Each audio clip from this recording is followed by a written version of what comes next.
All right, this is going to be a teach back on the ventricular system. It's denoted by letter N in the lab guidebook.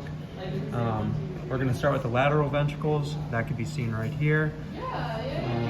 Then the frontal horn is going to be right here. The occipital horn is going to be right here. And then the temporal horn is going to be right under here. This whole thing right here is the temporal horn. The foramen of Monroe, we're going to take this apart to see that best.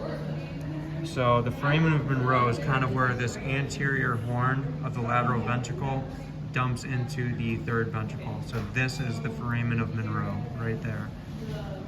The choroid plexus, that's actually best seen on this diagram here.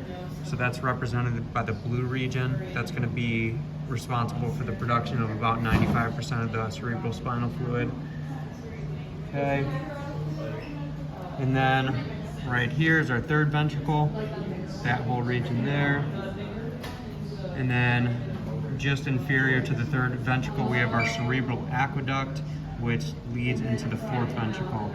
So our fourth ventricle is all of this right here.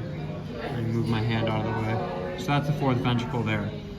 Going along with the fourth ventricle, we have a few structures associated with that.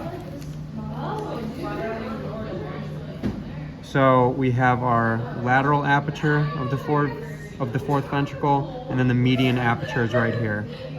So lateral apertures on either side, and then median aperture right in the middle. And then I'll split it apart again so you guys can see the central canal. The central canal is best seen right here. So that's kind of a continuation going into within the spinal cord, and that's it.